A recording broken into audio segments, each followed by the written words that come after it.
I really enjoyed my time gaming on the Geekom Mini G1. It's from Geekom and Tecmo. It has a 13900H in this version of the system, although you can get an i5 version of the system as well, configured on their Kickstarter page. I will link it in the video description if you're interested.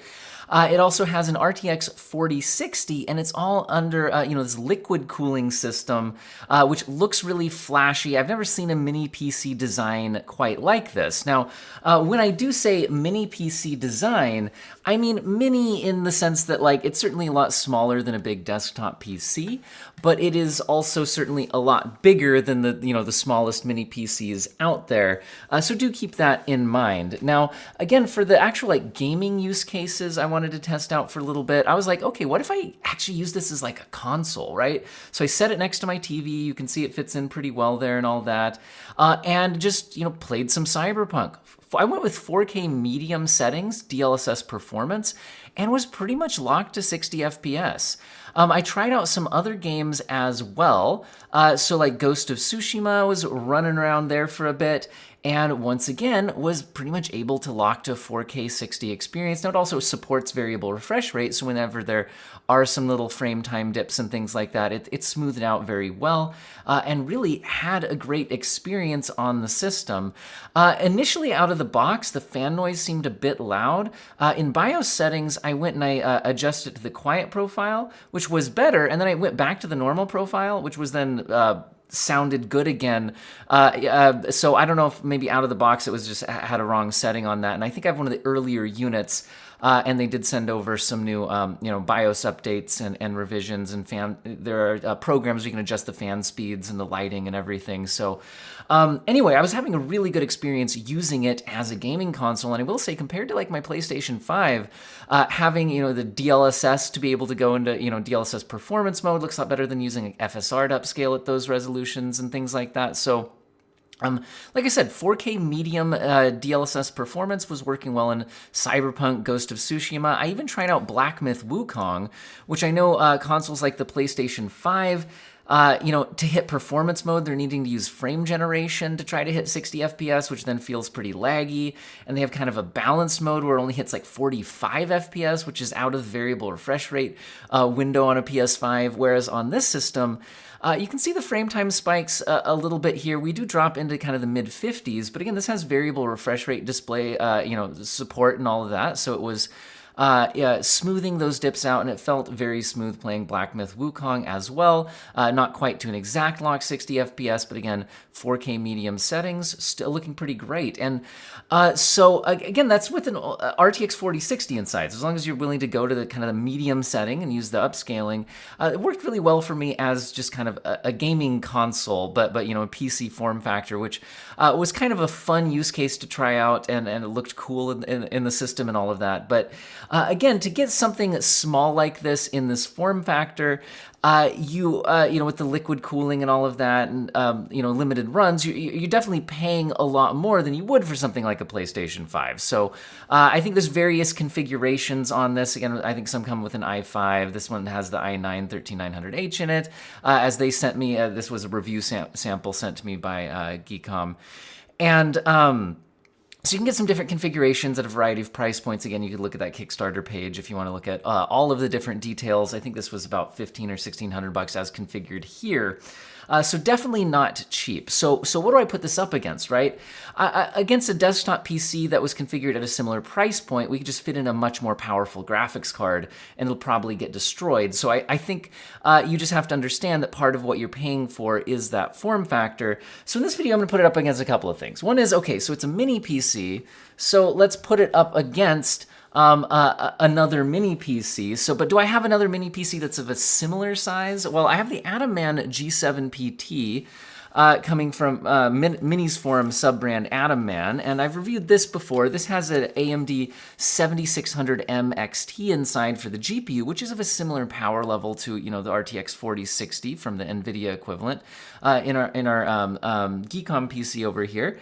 And also, this has the Ryzen 7945HS, so also a really big processor, especially for a gaming PC, similar to kind of the big processor that we're getting here with the 13900H in this system, at least as it's configured. So I thought those were fairly comparable as far as basically getting the Intel NVIDIA version versus the AMD version. Similar size, although the AtomMan can be thinner because it's not fitting in the water cooling. They're similar height, and they're both bigger than the average mini PC. But I also put it up just against my desktop PC gaming benchmarks with an RTX 4060 inside to see how a desktop-based 4060 system would compare against the this mini PC version, because you could configure a desktop system with the 4060 for less money. And that's how I'm going to look at it here. Is do you want to spend the extra money to get the cool form factor, or look at what about the desktop system? And that desktop system has a 7800X3D in it for my benchmarking to alleviate GPU bottlenecks. But since both of these mini PCs we're looking at here kind of have, I would say, overkill CPUs in them for gaming, at least anyway. Maybe we can put that overkill 7800X3D on the desktop build as well. Let's get into some side-by-side benchmarks, and I'll give you some final thoughts at the end of the video. All right, for side-by-side benchmark comparisons, we do have the AtomMan G7 representing kind of an AMD-based mini PC style system. We have our Mega Mini G1 here in the center, and then we have my desktop-based benchmarking platform that has a 7800X3D, so high-end system with an RTX 4060 desktop GPU inside, as kind of looking at the desktop counterpart to these systems, kind of look at how that compares. We'll go ahead and start running the benchmark numbers. Notice that you can see the average FPS results for each system as well as its 1% lows, and I'm also showing the relative performance in percentage scaling between them as well. And I'll kind of hang out down here out of the way while we run the benchmarks unless I have something important to point out. So here we're seeing Unreal Engine 5 showcase with Hellblade 2 Senua's Saga at 1440p. Even just medium settings is too much to ask for any of these systems to hit 60 FPS. Now honestly, this isn't the style of game where you really need 60 FPS, but all of the systems are hanging out at a little over 40 FPS. There's no significant differences in the averages or the 1% lows. So basically, these are probably not the settings you would play at, although you certainly could. I think more likely people might use upscaling, either FSR or DLSS at the quality setting at 1440p looks pretty good here, although I will say an image quality advantage to the DLSS-based systems. And they're also getting a bit of a performance lead here. So now we're seeing the AtomMan system falling back to 58 FPS average, whereas our Mega Mini G1 is hitting 66, giving it a 14% advantage. And then the 4060 desktop PC is basically tied at 65. Remember, there will be some run-to-run variance, although it has a bigger lead in the 1% lows compared to our Mega Mini system, and keep an eye on the 1% lows throughout the rest of our tests here. At 1080p resolution, the high settings are only resulting in kind of 40-ish FPS range, although the AtomMan G7 falls the furthest behind at 39, and our Mega Mini G1 takes a 13% lead at 44 FPS, and the desktop PC is within 1 FPS of that at 43. Although the 1% lows are a bit of a 2 FPS lead for the desktop 4060 system over our Mega Mini G1. And then, if we are trying to hit around 60 FPS at 1080p medium, again, medium settings are going to be the way to go here. So now the AtomMan system, the AMD-based system, is hitting 60 FPS, whereas the Mega Mini G1 is hitting 62, so a 3% lead in the averages, although the Mega Mini is a bit behind in the 1% lows at 46 versus 51, and the desktop PC has the lowest average at 60, although it's pretty comparable, and then the 1% lows are better than the Mega Mini G1 at 51. Speaking of the 1% lows, look at what happens when we switch to Horizon Forbidden West. Here we're looking at 1440p high settings, and the frame time graph on our Mega Mini G1 is very spiky, and the 1% lows are down here at 30, whereas the other systems are doing noticeably better. They're all averaging a bit closer, and the AtomMan system is actually coming in furthest back at 43 FPS average, but it's winning in the 1% lows versus the Mega Mini G1. So kind of interesting to take a look at there on the differences in the platforms here. If I go to upscaling at 1440p high, we're now averaging closer to 60, although we're still getting a bit of a spikier frame time graph and lower 1% lows on our Mega Mini G1 system, although it is averaging 60 FPS now. And the AtomMan G7 is hitting 59, but the 1% lows are 39 and 51 respectively, advantage to the AtomMan system. And the desktop system has the most stable frame rates and the highest frame rates overall. If we go to 1440p medium settings and don't use upscaling, we're getting pretty playable experiences here. It looks like I have a typo, so I'm going to cover it up with my fat head here. The AtomMan system doesn't have a 35 FPS 1% lows. You can actually look up here for the correct 1% lows. Looks like they're closer to 50. Sorry for the typo when I made the side-by-side. Anyway, it does have a advantage in the 1% lows over our Mega Mini G1, which is only at 35 FPS in the 1% lows and still has the spikiest frame time graph, although the overall performance is reasonable averages. It looks like my numbers are good now, so I'll slide my head out of the way again. Anyway, 1440p medium settings, but using upscaling, so quality level upscaling, I would again say image quality advantage to DLSS, especially on moving objects. And performance-wise, the AtomMan and the Mega Mini G7 are both around 74 and 76 respectively, but the desktop PC is taking a pretty good lead here at 92 FPS in the averages, and also a good lead in the 1% lows. If we drop down to 1080p resolution at the high settings, we're able to hit 60 FPS on the AtomMan system and 61 FPS on the Mega Mini G1, which is about a tie, although the 1% lows are again a loss for the Mega Mini G1 at 40 FPS versus 52 on the AtomMan system. And the desktop PC is the overall winner once again at 70 FPS average and 58 in the 1% lows. So clearly that 7800X3D based desktop system and all of that is showing some advantages here. At 1080p medium settings, we're able to hit some higher frame rates. The AtomMan G7 and the Mega Mini G1 are averaging in the mid-80s, 83 and 84 respectively, pretty close. The frame time graph is looking a lot better now on our Mega Mini G1 system, although its 1% lows are still lagging behind the AtomMan G7 at 55 versus 67, and the desktop system is still doing the best here at 97 average and 80 in the 1% lows. Let's switch over to Ghost of Tsushima, which is another Nixie's PS5 port, kind of like we were seeing with Horizon Forbidden West. And there's similar performance characteristics here with a spikier frame time graph on the Mega Mini G1 based system, similar averages between the AtomMan G7 and the Mega Mini G1 here at 1440p very high settings were 49 and 47 respectively, but the 1% lows are 41 and 33 with an advantage of the AtomMan G7 and the desktop PC taking the overall lead. However, those settings weren't really reaching 60 FPS on any of the systems, so if we drop down to high settings instead of very high settings, we're now seeing a 60 FPS average on the AtomMan system, 57 average on the Mega Mini G1 with even lower 1% lows, and the desktop PC is hitting 60 and 51, so exactly matching the AtomMan system. So again, it's mostly in the 1% lows we're seeing the disadvantage to the Mega Mini G1 based system with the Intel platform. Maybe that's a difference. The other ones are AMD platforms. Maybe it's liking that platform better in these games. Anyway, if we go up to 1440p high settings but want to use upscaling, we can now hit much higher frame rates. Again, I would say image quality advantage to DLSS overall here. And now we're sitting 87 FPS average on the AtomMan system and 79 on the Mega Mini system. And the 1% lows are an even larger advantage at 75 versus 52. The desktop-based system is hitting 89 and 75 respectively. On Ghost of Tsushima at 1080p very high settings, so we're dropping to 1080p resolution but back up to the maximum settings, we're seeing the AtomMan system hitting 72 FPS average versus 68 on the Mega Mini G1, so not a huge difference, but it is a 6% lead. But the 1% lows are again a larger lead at 21% at 63 FPS versus 52. The desktop-based system at 69 and 59 respectively, so still able to outperform the mini PC version.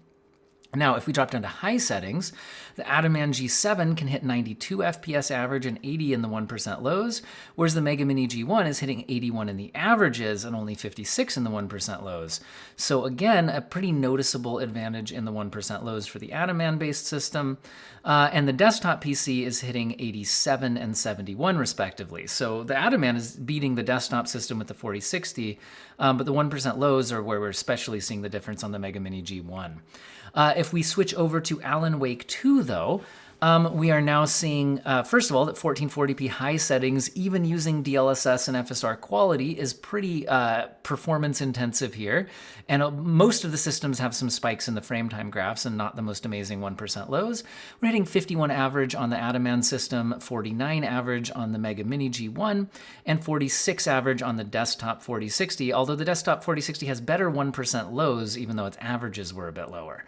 At 1440p low settings, we're seeing the with upscaling at the quality setting, we're seeing the AtomMan system actually the one falling apart in the 1% lows and the spiky frame time graph, though. So in this game, spiky frame times, bad 1% lows on the AtomMan system, and much smoother 1% lows on the Mega Mini G1. So it's kind of flipped compared to what we were seeing in the last couple of games we looked at. And we are averaging around 60 FPS on all of the systems now. At 1080p high settings, we're seeing around a 49 average on the AtomMan system, 45 on the Mega Mini G1, and we're seeing a 46 average on the desktop PC. The only main difference here is that the desktop PC has the best 1% lows by far at 35 versus 25 and 26 on our mini PCs here. So we can see that, weirdness can happen in the 1% lows, spiky frame time graphs, based on what sort of platform we're on here. At 1080p medium settings, our frame rates are doing a little better here at 52 on the AtomMan system, 49 on the Mega Mini G1, so a bit of an advantage to the AtomMan system. And the desktop PC at 48, they're all in the similar ballpark, whereas the desktop system is once again dominating in the 1% lows at 37, whereas the AtomMan system's at 27 and the Mega Mini G1 is 1 FPS ahead at 28.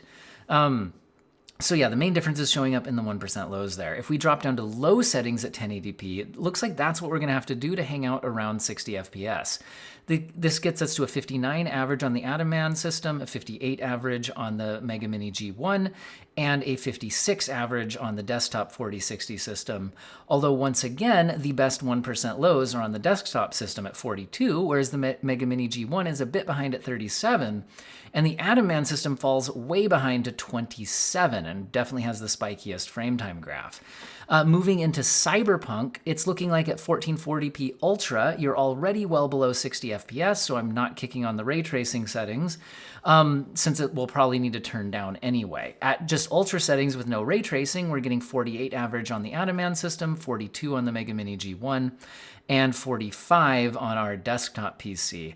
The 1% lows are also showing a bit of a spread at 39, 31, and 36 respectively, so the Mega Mini G1 the furthest behind there.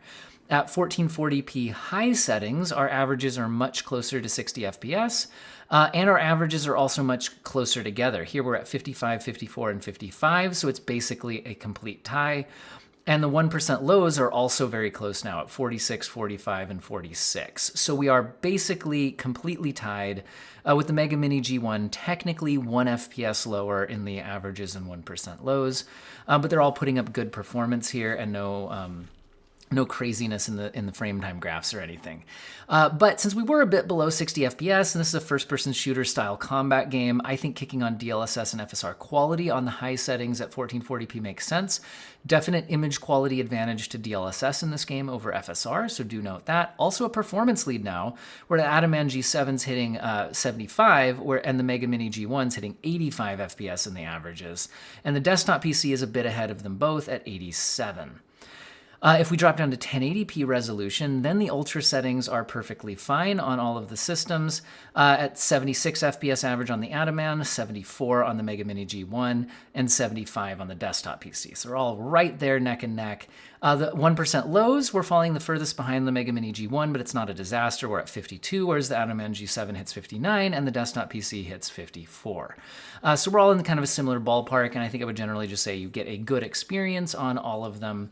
At those settings. Let's go ahead and move on to Avatar Frontiers of Pandora, which does use ray tracing, so do keep that in mind, and that probably explains why our AMD-based system is falling the furthest behind now. At 1440p medium settings using quality level upscaling, I would say DLSS has the image quality advantage. Look at things like the fence lines. I think it's kind of reconstructing a little smoother on DLSS. And the frame rates are 56 on AtomMan, 72 on the Mega Mini G1, and Oh, I guess we're moving on to 1080p Ultra, sorry. So 1080p Ultra, again, uses ray tracing. Here we're seeing 37 FPS average on the AtomMan G7, 47 average on the Mega Mini G1, and 44 average on the desktop PC. And while the desktop PC is slightly lower on the averages, notice it is higher in the 1% lows at 38 versus 34, and the AtomMan G7 is actually the furthest behind the 1% lows at 30. At 1080p high settings, we're now hitting 62 FPS average on the Mega Mini G1, which puts it at 22% ahead of the AtomMan G7, which is hitting 51. And the desktop PC is hitting 59, so pretty close to what we're seeing on the Mega Mini G1. I'm also noticing, do you guys see that like the benchmark run's running slightly differently on this Mega Mini G1 system? So that might explain some of the variance between the desktop PC and the mini PC here. So anyway, those are the benchmarks I ran on these systems. So what I basically want to get out of this is possibly based on the CPU platform or something like that. We saw some differences in the 1% lows. Sometimes the advantage was going to the Mega Mini G1, sometimes to the AtomMan G7. Looked like it kind of depended on the game. Overall frame rates weren't crazy different between the two, so they had a similar overall power level. And the desktop PC was also offering a similar overall performance level. Where I think this is then relevant is you can throw together a desktop PC like this with a 7800X3D and an RTX 4060. Note, these aren't the exact parts in my test system, but these are kind of what made a good price sense, including a motherboard with built-in Wi-Fi to kind of match the fact that these mini PCs have built-in Wi-Fi, things like that. We're coming in at about $1,100. Although it doesn't come with the operating system installed or anything like that. So anyway, so it's definitely less expensive to build the desktop PC. However, this desktop PC will be a lot bigger. It doesn't have the water cooling. It doesn't have that kind of coolness factor. And so that's what I'm going to kind of leave us with here. I overall like the Mega Mini G1. I think it fits in really cool into a setup like this. I like the looks of it. I think it's an overall good system. I didn't have any major issues. And again, I could game at 4K 60 at medium settings with DLSS performance, which from a TV distance looked pretty good. I like it overall, but the price is certainly, you are paying money for the form factor. You could, for the same price, build a much more powerful desktop system by taking something like this and slotting in a much more powerful graphics card. Like we could slot in, a 4070 Super or something along those lines. And now we are going to have a system that would definitely outperform the Mega Mini G1 and possibly still be undercutting its price. So that's my only thought on the Mega Mini G1 is make sure you want to pay money for the form factor and how cool it looks versus you could get more performance in a traditional desktop do-it-yourself build. The AtomMan G7 from the AMD-based system putting up similar results, but keep in mind you're going to lose out on some of the ray tracing performance and some of the upscaling niceties with DLSS versus FSR. All right, guys, I'm actually on my lunch break at work right now, so I need to get back to my classroom. Good thing I live nearby. So hopefully you guys enjoyed the video. Check the link in the description if you are interested in the Kickstarter for the Mega Mini G1. I hope everybody has an excellent day.